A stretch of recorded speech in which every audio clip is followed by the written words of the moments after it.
Balance ton sport.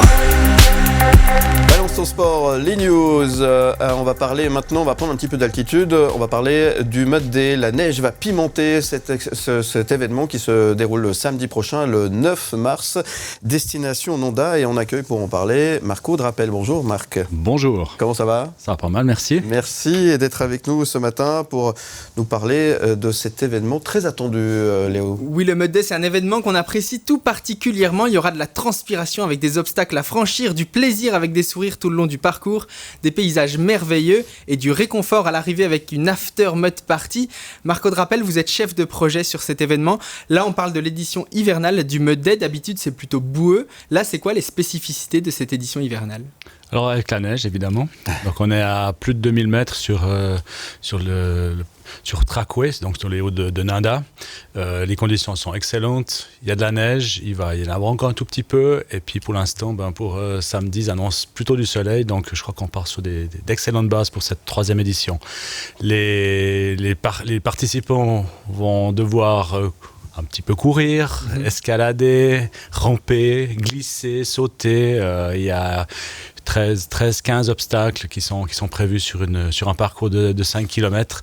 Donc il y a de quoi faire, effectivement, surtout s'amuser. Ouais. Et le profil des participants, c'est pas du tout des participants élites qui sont des champions du monde de course d'obstacles, c'est ouvert à tout le monde.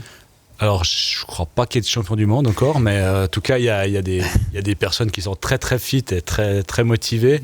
Et puis, il y a, on va dire, monsieur et madame tout le monde qui se sont fait un petit challenge entre collègues ou entre amis ou dans un club de sport. Ouais. Et ça, c'est ce qu'on aime voir. Ouais. C'est quoi les prédispositions pour pouvoir participer ? Il faut avoir des bonnes conditions physiques quand même. Je dirais que je ne veux pas dire que c'est quasi donné à tout le monde, mais disons c'est accessible à toutes et tous. À savoir que la course n'est pas chronométrée, que le but c'est vraiment de terminer la course, d'essayer de faire tous les obstacles, mais il n'y a personne qui va mettre le couteau sous la gorge pour faire un obstacle. Donc vraiment, à la base, c'est le fun, et puis surtout l'entraide, la camaraderie entre potes, c'est ça. Vous avez des conseils à donner pour ceux qui ont déjà participé, par exemple, à l'édition plus classique dans la boue, par rapport à la neige ? La neige, ça change quoi Alors il y a déjà le phénomène de l'altitude qui peut être assez essoufflant pour certains. Le terrain est aussi un peu plus cabossé, donc c'est up and down, évidemment on est de la montagne. Donc ceux qui ont fait la version été et hivernale, parfois disent que la version hivernale est un peu plus hard. C'est vrai ? Alors, Mais juste par rapport à justement l'altitude et le fait que ce soit on coupe le rythme sans arrêt en montant, en descendant. Ouais. Parce qu'il faut le rappeler, il y a 2 événements. Il y a la version hiver et la version été. Exactement. C'est les mêmes qui participent aux 2 ou c'est un public différent ?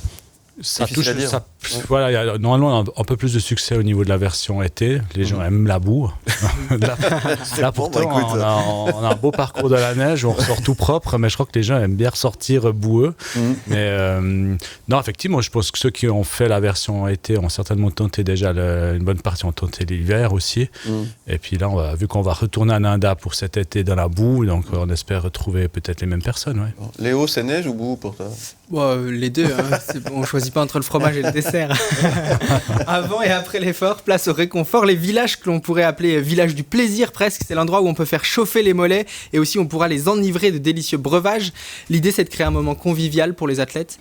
Bien entendu, quand on parle de fun, il ne faut pas que tout le monde fasse la grimace au moment du départ et à l'arrivée.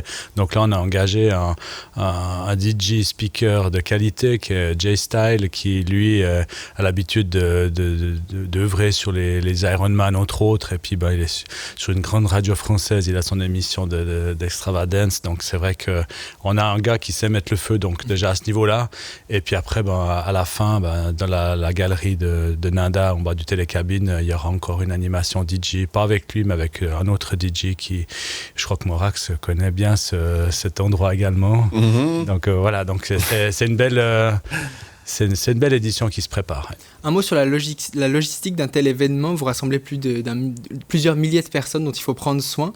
C'est quoi la logistique ? C'est beaucoup de boulot en amont ? Alors pour la version hivernale, on est en dessous des 1000, on est un petit peu en dessous, mais c'est vrai que il faut prévoir où on va déposer les sacs, un petit coin pour les vestiaires. Alors c'est clair qu'à 2000 mètres, on n'a pas de douche pour l'après-course, mais disons, il y a toutes ces choses à prévoir.